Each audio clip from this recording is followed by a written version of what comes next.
Hey y'all, welcome or welcome back to my channel. If you don't know, my name is Maya Ashley, and today I am here with a sit down video, a type of video I haven't done in a very long time for a few reasons here. The first reason is I promise y'all I will be consistent this year. I've been kind of slacking off just a little bit, and I promised myself. And so I'm filming this at 8:31 on a Sunday, and I'm supposed to be posting at 9 a.m. every Monday. And so since I have not done editing my other vlogs, I'm coming to y'all with a sit down video. But two, I realized, y'all, it's about to be 1 year since I graduated from undergrad. And I truly don't know how to feel about it. And if you're wondering, first of all, I absolutely am on the toilet. I am recording in the bathroom. And sometimes you gotta go to the bathroom for peace and quiet. Like, come on, be for real. So don't even worry about why I'm in the bathroom. Just worry about the knowledge I'm dropping this video, okay? Like I was saying, it's been almost a year since I graduated. If you don't know, I graduated from Clark Atlanta University last May 14th, 2022. And it's been 10 months. So class of 2023 is about to graduate. And boy, have I been through it. I've had a lot of experiences in these 10 months. I think it's only fitting to share 10 of the lessons that I've learned throughout these 10 months post-grad.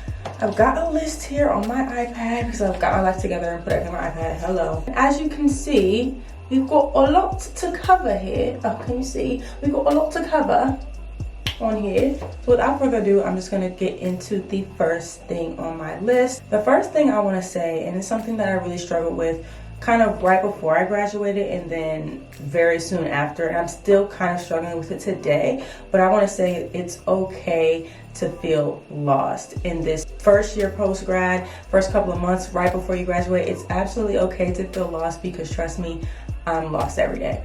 Being in the real world and seeing how things work, seeing how people are working, it's just trying to make it. I realize more and more every day that everyone is lost at some point, if not, all the time. That's not to scare you, but it's just like, take a breather because you're really not lost. You're just in a transitional period and you've spent most of your life in school. Think about it, like most of your life has been in school. I don't know how many years that is. Some people went to preschool, then all the way up to literally college, and some people spend 4 to 5 years in college. Like that's literally all of your life.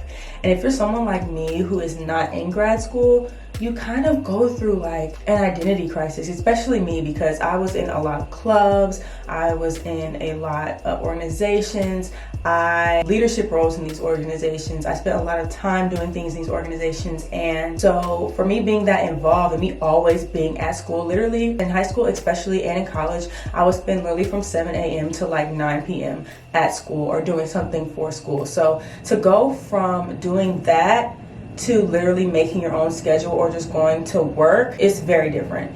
And if you're someone like me, I personally didn't have like a regular salary job right out of school. I did go to LA, we'll get into that later. I just want to say like it's really okay to not know what you're doing. It's fine. I still don't. And I don't think anybody does. And all that to, girl, I thought my hair on fire. Being that I was involved in so many things, I feel like I kind of experienced burnout. I just want to also say it's okay to take a break. Like me, I'm not sure if I'm going to grad school. I don't know yet, but I knew I wanted a break. I knew that I was so involved before that I needed to sit down and take some time to take care of me and my hopes and my dreams, my aspirations, rather than giving all of my time to literally school. Like, y'all, I was so dedicated to school. I had a 4.0 my entire life to this one stank, booty, ugly professor decides to give me a B on my very last final, on my very last year in college. But that's another story for another day. If y'all want a story time, let me know. So point number 2 is no one is pressuring you but yourself. I know it's easy to fall into the trap of thinking that everyone's wondering what your next move is, but I promise you, most people don't care. If you're thinking your peers care, I promise you they don't. They're getting themselves together. No one's looking at you like, oh my gosh, she doesn't have a job yet. Oh my gosh, she doesn't know what she's doing. Oh my gosh, she wants to travel instead of working. Oh my gosh, she wants to do... What the fuck? What the hell was that?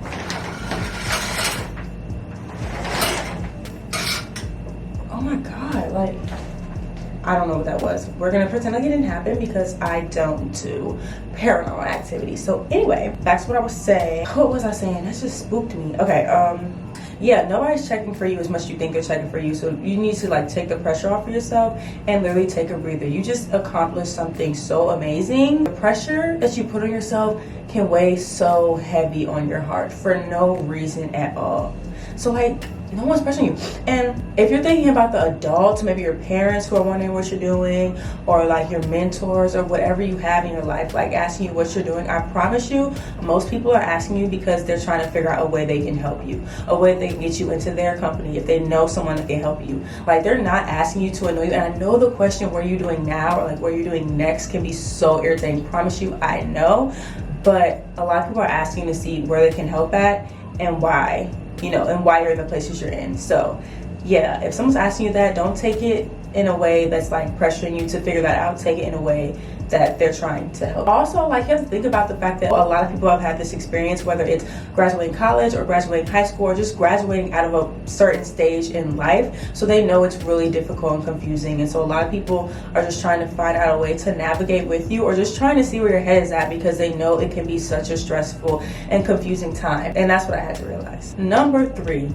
This is something I struggled with so bad, and I still struggle with, I promise you. People, like, I talk about this all the time. I talk about this all the time.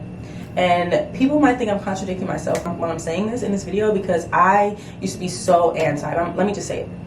It is okay to miss college. It is okay. Like, y'all, you spent 4 years of your life here. This is a big transition. 4 years of your life is really a lot right now. That's a lot of time.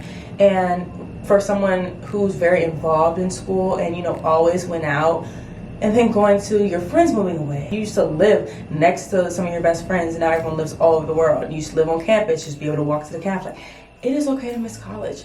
It is okay to miss the parties. It is okay to miss Miami spring break, y'all, because the kids are on Miami spring break right now. And I'm at home. I'm at home.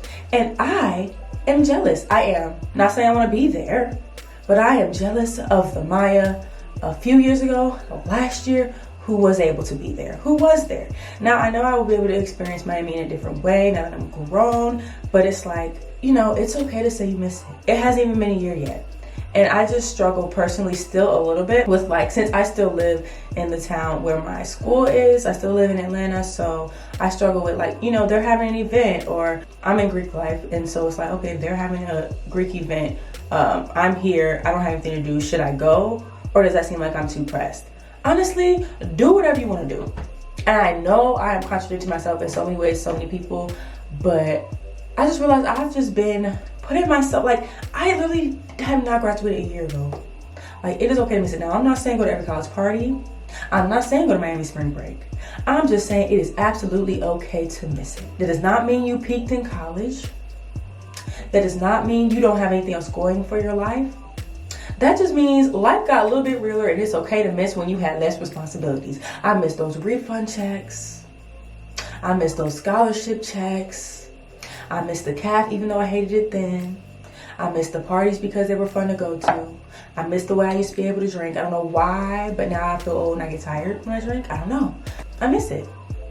And that is just okay. Okay, number 4. Keeping up with your friends is really not as hard as you think. We live in such a day, it's like, people are like, oh my gosh, like crying when you graduate, we're not gonna see you. Well, I mean, I didn't. Me and my friends did, because we knew we was locked in.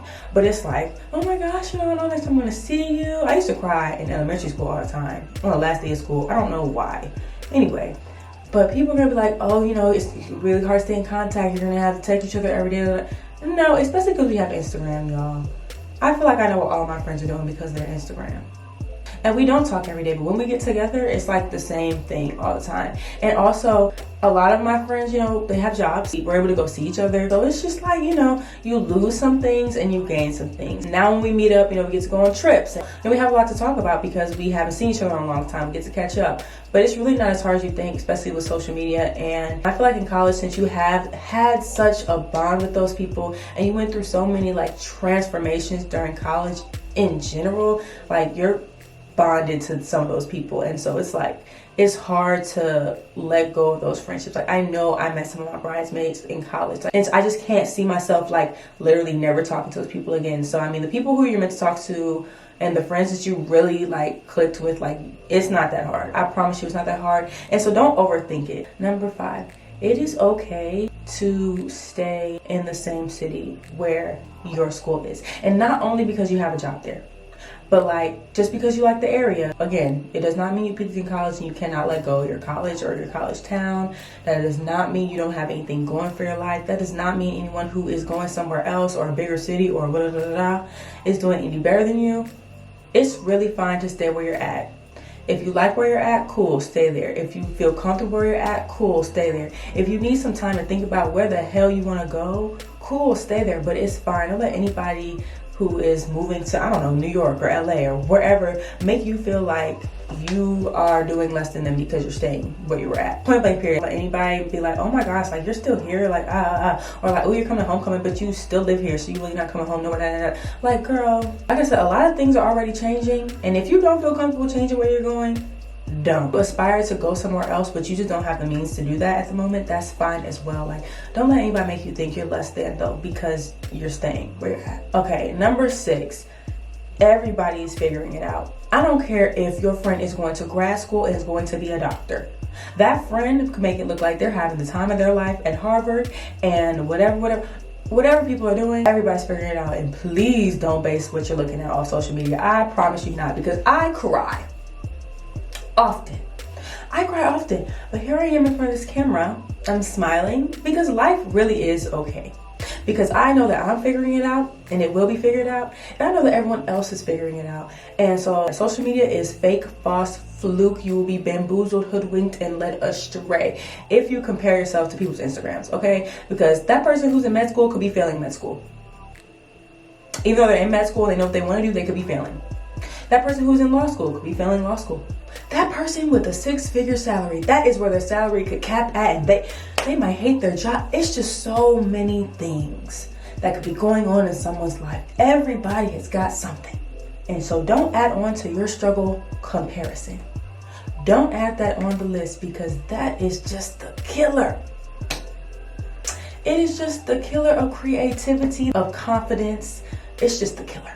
Okay, so don't compare yourself to what people are doing, especially on Instagram. Even if they're telling you, even if you're talking to your friend, they're like, life is great. When people ask me how I am, I say I'm good. Am I always good? No. Even the strongest student leaders, like the people you saw on campus who are like, dang, they have it all figured out. Dang, they're so good at this, they're so good at that, they're such a beautiful role model. They're confused too. I am one of them. I was salutatorian of my class. And I'm figuring it out. I was in choir. I was in a sorority. I was singing everywhere on campus. Like I'm in the thumbnails of stuff on the school, like things like that. And I'm still figuring it out. So I promise you, everybody's figuring it out. Even adults, even my parents are figuring it out. Like everybody's figuring it out. And I hate to say this, but I don't think that ever stops. You're always figuring something out. And so don't feel bad that you don't have a specific plan. We're all on this ride together, and none of us have it figured out. Number 7 is, it's okay if plans change. It's okay if you majored in history and you now want to go into music. That is okay. It is okay if you thought you wanted to be a lawyer and you went to law school for a month and you said, Lord, I don't want to be a lawyer. That's okay. And I'm going to go ahead and speak from experience. So this summer, I was in the HBCU in LA program, and you can go look at one of my vlogs. I did a week in my life there. And I'll link it somewhere down below. But anyway, I was in the HBCU in LA program, and I tell you, that's been a dream of mine my entire matriculation at Clark Atlanta. And living in LA has been a dream of mine since longer than I can imagine, like since I was a little girl. And so I had the opportunity this summer to go live in LA and experience that and work at a major film company. I worked at Lionsgate, and living literally an answered prayer. But for some reason, it just didn't feel right. And I felt devastated. Like, that depressed me so much, because I'm like, little Maya will be so proud of me right now. Freshman year Maya will be so proud of me right now. So why am I so confused and depressed and sad? And nothing was wrong with my job. Nothing was wrong with LA. It just wasn't a fit for me at the moment. And it took me so long to realize that it's okay. But it's just like when you have something in your head for so long and you think that's what you want and you go and you find out it's not, like, that hurts. Like, that is scary, that is painful, it's depressing, that is like heart wrenching. And I was so confused, I was so lost, and it took me, I don't even know how long, because I was in LA from the very last day of May to August 20th or something like that. So like 3 months I was in LA. And so from August to, I don't know, maybe even like January, it took me so long to realize that it's okay to change your mind, because that's life. Things change, opinions change, you grow, and you can't get so hooked on a certain thing, a certain opportunity, a certain anything, because life changes. Like, girl, don't get stuck on that major. If you want to do something else, please go do something else. Like, this is the time, this is the age, like this is the ripe age where you really can do whatever you want to do and it won't be as detrimental. Now, I'm speaking for myself. I know some people have other responsibilities, some people have other things they need to do, and that I completely understand and completely respect. But for my situation, what I realize is that I don't have any children. I don't have to pay for certain things. And so this is the time where I can kind of make those mistakes and travel and find my tribe and find what I want to do and really pursue my passions and my dreams. I felt so guilty when I left LA. It was like, I don't feel like living here. A lot of people were telling me in my ear, oh my gosh, you're in LA, I love that. Oh my gosh, I love that you're in LA. Oh my gosh, you inspire me so much. And I am so thankful, you know, for those people. I'm grateful, and I was excited too. I'm still excited. I'm still grateful I did that, and I still might go back to LA. Who knows? But you know, I felt like I was disappointing a lot of people, you know, coming back and seeming like I failed. It felt horrible. All that was along with it. That's kind of like my most passionate point, I feel like, in this whole video. But it's okay.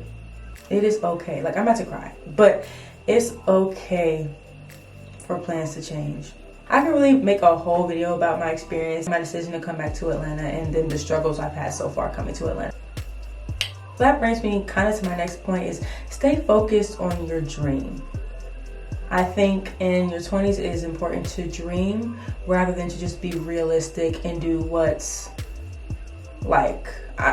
it's just so important to dream. I feel like as you get older, you lose that ability, not even the ability, but you lose the drive to dream. It's hard because you feel like time is running out. I promise you, girl, time is not running out. And if you want to be a singer, want to do content, do that now. Like, you don't want to be 40 and be thinking, what if? If that's what you want to do with your life, I say try it now. I know you do need to make money, so it's, you know, don't be afraid to take jobs that you might not exactly want to do to get to your dream, but stay focused. This is the time to do that. I personally got distracted and lost touch with my creative side and lost sight of kind of my dreams because I was being pushed away from them, trying to be more realistic. Once I decided to stay focused, I really saw the fruits of my labor. And I'm actually reading this devotional on the Bible app. It's called Dream Again, and it's just so beautiful, just talking about how we lose that drive to dream and how to get it back. So yeah, go check out that plan on the Bible app. I just mentioned something about taking a job that you might not want. So number 9 is, it's okay if your first job isn't your dream job. Most people's first job isn't their dream job, and that's really fine. It's okay if your first job is a flop. It's really fine. Like, as long as you're pushing yourself and you're doing the best as you can in that day, in that job, it's fine. Everything is a stepping stool to somewhere else. So just find transferable skills from that job to move on to the next one. Find where this job can fit in your dream job. Like, find out where you can make this work in your life, and you're set, you're good. Especially if you have a job, baby, you're doing good. You're doing good. So it's okay. Once you land that first job, I'm so proud of you. You are great. I'm so proud of myself for the jobs that I have had. And yeah, it's okay that it's not the exact thing you want to do. It's okay if it's not the exact department you want to be in. It's okay if it's not the exact company, but you will get there as long as you, like I said, stay focused on your dreams, stay focused on your goals, and it's good. In the grand scheme of things, it doesn't matter. Like, it doesn't matter. And last but not least, this is just a piece of advice. Number 10, not everyone is fond of recent grads, okay? What I'm trying to get at here, if a job is geared towards recent grads, keep your graduation date on your resume. If it's something that's maybe more senior level, but you have the skill set and you know you can do it, go ahead and take the graduation year off. Take it off. Just put you have a degree, but the year doesn't matter. GPA doesn't matter. So put recent grad on your resume wisely. Look at the company's values. Look if they have an entry-level program. Like, look at the things that they want and look at the jobs you're applying for. And if it looks like something geared towards someone who recently graduated, go ahead and put that on there. If it doesn't, just take it off. Take it off, because sometimes that scares people away. They're like, oh, you just graduated? Oh. And really what should matter, it shouldn't matter how old you are, because they kind of like guess how old you are from your graduation year. So it shouldn't matter how old you are. It shouldn't matter how long ago you graduated. All that should matter is the skills on your resume. And so just be wary about what you put on there. But yeah, those are my 10 things that I learned in the 10 months of post-grad. I can make another one of these. I have a lot more tips. I just don't want this video to be too long. And so that's why I'm going to cut it at 10 for my 10 months. But if you want more advice, if you want me to talk more about my post-grad experience, dealing with post-grad depression, comparison in general, or just how I'm navigating it and how I'm figuring it out, then let me know. Comment down below, like the video, and I will do so. But I am so thankful for you guys watching this video, and I will see you all in the next one.